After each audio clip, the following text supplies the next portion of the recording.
Within the suffocating gloom of the Tower of London, a strange and fateful shadow crept over George, Duke of Clarence. Once the very blood of kings ran confidently in his veins. Now that legacy pulsed uneasily in the silence of a cell, haunted by the echo of a sentence whispered behind stone walls, a cask of wine awaiting him in the darkness, as if doom itself had taken on the form of legend. The tower's ancient stones seemed to press inward, keeping secrets, sheltering betrayals, and bearing silent witness to a royal drama that hovered somewhere between fact and nightmare. George had grown up beneath the dark flapping banners of civil war, a son of the House of York, his lineage stamped with tragedy and ambition. His father Richard had perished on the cold earth of Wakefield, his head severed and crowned in mockery before being displayed above York's gates, a warning to all that royal blood offered neither sanctuary nor certainty. Yet even as a child, George was showered with honors, and lands his title of Duke of Clarence resounding with promise and peril alike. But privilege brought its own burdens. Denied the fruits of his inheritance until his coming of age, George learned early that royal favor was never given without condition nor kept without cost. When he reached his majority, he retreated to Tutbury Castle, gathering a household that swelled with courtiers and retainers, a small kingdom within a kingdom fed by restless ambition and the need for significance. The expense was staggering, but never enough to quench the thirst for more power, more influence, more certainty in a world where kinship could become rivalry in a heartbeat. And always over these grand designs loomed the necessity of a wife, a union not of love, but of statecraft and dynastic strategy. His elder brother, Edward IV, the King of England, steered him toward Mary, the daughter of the formidable Duke of Burgundy, envisioning a diplomatic bond that would fortify the crown. But George, like so many caught in the undertow of courtly intrigue, was soon entangled in a different web. Richard Neville, Earl of Warwick, the kingmaker himself, offered his own daughter Isabel a marriage that promised both intimacy and alliance, but also the seeds of suspicion and dissent. George, drawn to Warwick's power and promise, chose family over state, desire over decree, never fully realizing that every step drew him deeper into the labyrinth of royal favor and suspicion. The tower's shadows lengthened with every decision, as if foretelling the day when rumor and ambition would return for their due, and the name of Clarence would become not a badge of honor, but a whispered omen. In this world of candlelit corridors and silent alliances, the strange promise of a death by wine lingered as both legend and warning, a symbol of the peculiar, often merciless fate that awaited those who dared to live too close to the throne. Suspicion, like the thick chill of the tower itself, seeped through every conversation and every shadow, and as the cask stood waiting in the dark, so too did the question of George's loyalty, his doom forever entwined with the restless blood of kings. Within the dim stone belly of the tower, where the echo of footsteps and the breath of secrets lingered long after dusk, a royal prisoner paced. George, Duke of Clarence, whose blood ran as blue as any in England, now found himself stalked by shadows, his future a sentence suspended over a cask of wine, whose aroma clung to the air thick with legend and dread. The halls beyond his cell vibrated with gossip and accusation, each torchlit corridor alive with the memory of a brother's embrace turned cold and suspicious. Once Clarence had stood at the glittering heart of the House of York, his fortunes tied by birth and ambition to King Edward IV. Yet even kinship could curdle in the venomous fog of courtly rivalry. Clarence's first defiance came not on the battlefield, but in a chapel far from England's shores, where despite royal prohibition, he and Isabel Neville were wed by papal dispensation, a union forged in secrecy and crowned in Calais, as if destiny itself conspired with him in quiet rebellion. It was the opening act of a tragedy rooted in the tangled roses of civil war, a realm where the Yorks and Lancasters bled each other in endless bitter spirals. Drawn ever deeper into the orbit of his father-in-law, the cunning Earl of Warwick, Clarence grew restless beneath his brother's authority, the old ties of loyalty fraying under the weight of unfulfilled ambition. Whispers in smoky chambers told of promises broken and rewards denied. The Duke's heart, restless and wounded, demanded its share of the crown's spoils. In the turbulence between 1469 and 1471, his allegiance became a riddle even his closest allies struggled to read. At Edgecote Moor, he threw his fate in with the Yorkshire rebels, his own blood standing in arms against him, while Edward IV, for a fleeting moment, tasted the bitter captivity reserved for fallen kings. But the tide of fortune proved capricious. When support for Clarence and Warwick faltered, the imprisoned king emerged from the darkness, reclaiming his throne with the practiced certainty of one accustomed to betrayal. Strangely, in the cold aftermath, Edward listened to oaths of renewed loyalty from the very men who had moved against him. Yet behind these polished vows, the machinery of conspiracy creaked on. Secret schemes multiplied like shadows at sundown. Clarence, with Warwick at his side, rehearsed treason anew, not merely to topple the king, but to seize the crown for himself, weaving ambition and fraternal tension into a noose that tightened with every whisper. So adept were these architects of discord that they managed to convince Edward, brother king and mark of fate, that they should be entrusted to raise troops on his behalf. In a kingdom ruled by suspicion and divided by blood, even the most sacred ties could be harnessed for deception. The final act, yet unwritten, loomed as a chill in the night. In this court of shifting loyalties, the cask in the shadows waited its strange promise, the last tragic irony in the saga of a house doomed to consume itself. But the hope of rebellion withered on a cold Rutland field, where the banners of Clarence and Warwick fell amid the mud and scattered secrets of the defeated. In the aftermath, the spoils were not gold, but damning letters, their script curling like accusation, naming George, Duke of Clarence, as a conspirator in treason's web. With the scent of suspicion thick in the air, Clarence and Warwick fled the tightening noose, slipping like phantoms around the shifting lines of the Yorkist army. Desperation drove them not to sanctuary, but to exile, setting their course for the uncertain refuge of France, their journey marked by fear and the deepening shadow of fate. Tragedy clung to Clarence even on foreign shores. His wife Isabel, burdened with the promise of new life, suffered the cruelest twist, denied entry at Calais. The exiles drifted down the coast to Le Havre, where hope ebbed away with the life of their newborn child. The wails of the infant never carried into the world, and the grief of parents marooned between kingdoms left a silence as heavy as a tomb. In France, the story darkened further. Warwick, ever the architect of shifting alliances, bent the knee to King Louis XI, trading pledges for soldiers, his ambitions obscured in the fog of diplomacy. It was here that Clarence's illusions began to crack. He learned that Warwick's purpose was not to place him upon England's throne, but to restore the weary Henry VI. Letters from the ladies of York pleading for reconciliation flickered across the channel like candlelight in a storm, tempting Clarence with the ghost of belonging and the fragile promise of forgiveness. Yet for a time Clarence clung to Warwick's side, haunted by the knowledge that his fate was no longer his own. He bore witness as Warwick's schemes gathered force. England invaded the throne, reclaimed, and the sickly Henry once again crowned, amid hollow fanfare.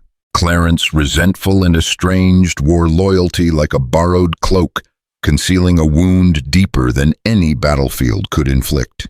Behind closed doors, he played his own part in the courtly masquerade, feigning allegiance even as bitterness festered. Warwick, trusting in Clarence, delayed his advance, waiting for the arrival of 4,000 promised men. But Clarence's heart had already turned north. He marched those troops to Coventry, and with a gesture that echoed with both betrayal and redemption, delivered them into the hands of his brother Edward, sealing his return to the Yorkist cause. So the brothers were reunited, Clarence the prodigal, standing once more beside King Edward, their frayed bond tied together by shared need and wary hope. Bolstered by Clarence's men, Edward pressed south, and the armies met in the thick fog of Barnet. There, among shouts and steel, Clarence fought by his brother's side, suffering wounds that marked him less than the burdens he carried. Warwick fell undone by the chaos he had sown, and the fields grew quiet save for the crows and the whispers of what might have been. Peace, however, proved as brittle as trust. In the aftermath, the spoils of the Neville legacy became tinder for old rivalries, Clarence clashing now not with foes, but with his own kin, Richard, Duke of Gloucester. Their quarrels over Warwick's lands festered, dividing the family anew. Edward, weary of discord, was forced to wield royal authority against his own blood. Clarence's ambitions, undimmed by exile or war, became his undoing. The king's patience gave way to anger. Tuckbury Castle, beloved refuge of Clarence, was seized, a home turned to memory. Forced to withdraw to his wife Isabel's estate at Warwick Castle, Clarence found the world narrowing around him. His fortunes diminished, his destiny once more drawn into the suffocating embrace of tragedy. The shadow of the tower beckoned, and the legend of the wine cask, strange, sorrowful, and immortal, waited in silence for its hour. Within the chill, brooding heart of the tower, the story of George, Duke of Clarence, twisted ever deeper into the shadows, a tale heavy with suspicion, betrayal, and a kind of doomed grandeur that haunted every echoing stone. Grief was a constant presence after Isabel, his beloved wife, was lost to the world. She had given him a child, but fate's mercy was cold. The new life was answered with her swift and silent death. To George, the tragedy felt poisoned, an invisible hand snatching her away. Consumed by suspicion, he seized upon a servant, Anchorate Twinehoe, spinning wild accusations that Isabel had been murdered by someone within their own household. On his word alone, accusation turned to indictment, then to a swift, dark judgment, and a death sentence, all within a single fevered day. The truth, however, was far simpler and sadder. Isabel, like so many women of her age, had likely succumbed to the merciless toll of childbirth. Yet for George, certainty was a fleeting thing, easily eclipsed by grief, pride, and the hunger for vengeance. Power in his hands became a weapon against shadows. Left alone in the echoing aftermath, Clarence turned his eyes to the future, imagining new alliances to heal the wound. His gaze fell upon Mary of Burgundy, a match rich with promise and prestige, the very union his brother King Edward IV had once pressed upon him. Yet now, in a twist sharpened by fate and politics, Edward stood in his path, refusing to grant permission for the marriage. What began as a whisper of disappointment soon hardened into open rift. The two brothers, so often entwined in public ambition, now feuded in private in their separate households. Voices rose, bitter words and accusations swirling through corridors where servants strained to listen, and the walls themselves seemed to tremble with the tension of a family unraveling. It was not merely royal envy that stalked Clarence. Soon an even blacker charge stained his circle. One of his retainers, drawn into courtly plots, was accused of conjuring the king's death by means unnatural whispers of necromancy and witchcraft, the age-old fears that bred treason in every shadow. The accusation was fatal. The condemned man was swiftly executed, as was his alleged partner in dark arts. Clarence himself stood apart from these crimes. No proof tied him to magic or regicidal intent. Yet suspicion, once ignited, proved impossible to contain. The Duke's enemies, and perhaps even his brother, found it all too easy to believe that one so restless, so wounded by loss and denied ambition, might be drawn to desperate acts. So the world closed in, and the halls of power grew colder still. The Duke's defiance, once merely the bluster of a prince accustomed to privilege, now became the perilous arrogance of a man set apart, his every action watched and weighed. As accusations multiplied and hope dwindled, George, Duke of Clarence, wandered ever deeper into the labyrinth of betrayal, a royal brother now marked for legend, trapped in the slow, suffocating collapse of kinship loyalty and the strange, bitter workings of fate. A hush settled like fog over Westminster as the Duke of Clarence, George Plantagenet, swept into the council chamber, his eyes bright with a mixture of desperation and defiance, the shadow of doom flickering across his face. The councillor's whispers stilled every gaze fixed on the royal brother who dared to disturb the solemn order of the realm. He demanded that the very words spoken to defend his condemned servants, their declaration of innocence meant for the ears of a blood-stained scaffold, be read aloud to the king's inner circle. His voice rang out an echo of loyalty and anxiety, shattering the brittle peace that lingered above the halls of power. Word of the outburst reached Edward IV, and with it came a chill that seeped into the marrow of the court. The king's command was swift. George was to be seized, charged not with a single crime, but with the vague, ominous offense of contempt for the laws of England. So began his slow descent into isolation. The Duke, once wreathed in royal favor, was now delivered to the Tower's embrace, a fortress whose stones seemed to whisper of secrets of kin betrayed, of destiny closing in. Within its walls, legend tells a cask of Malmsey wine waited in the gloom, its shadow lengthening with every passing hour. The spectacle of George's trial was no less surreal, a tangled tapestry of accusation, suspicion, and rivalry, where brother stood against brother beneath the dim and watchful gaze of the court. Nothing was as it seemed. Beneath the flickering torches, the lines between prosecutor and witness blurred the machinery of justice, bending to the will of those who had most to lose. Queen Elizabeth Woodville's family, it was whispered, orchestrated the proceedings, their ambition as sharp as the Tower's stones. Rumors swirled that Clarence knew too much, that he had uncovered secrets threatening the legitimacy of Edward's throne, an old promise of marriage, the shadow of Eleanor Talbot, and the specter of illegitimacy hovering over the royal line. If true, it meant Edward's children stood on uncertain ground, and George by right might be next in line to the crown. Yet proof was elusive, lost in the smoke and mirrors of political necessity. The trial teetered between law and vendetta, its outcome preordained by the undercurrents of family and fear. Witnesses murmured uneasily at the sight of royal brothers sparring in public, unsettled by a process where those who accused also passed judgment, and where the air itself seemed charged with impending disaster. Many left unconvinced of George's guilt, wondering if justice had been served or if the whole affair was but a mask for a quieter, more ruthless design.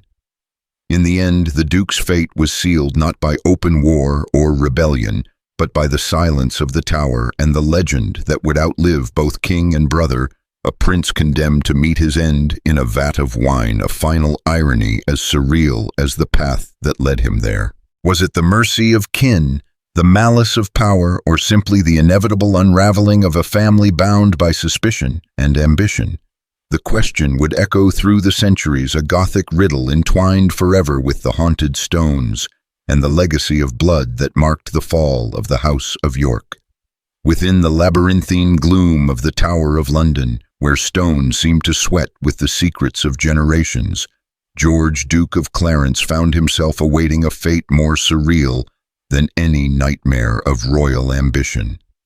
Once a brother to a king and a son of power, now he lingered in the shadow of execution, the cold damp of the prison clinging to his skin, every echo from the passageway, a reminder that the world of privilege had crumbled into suspicion and silence. Somewhere in those ancient halls, a great cask of Malmsey wine waited, heavy with legend and dark promise, a vessel as symbolic as any crown, its presence whispered about in the corners of court and history alike. It was a story both tragic and grotesque, spun from the threads of courtly intrigue and fraternal betrayal.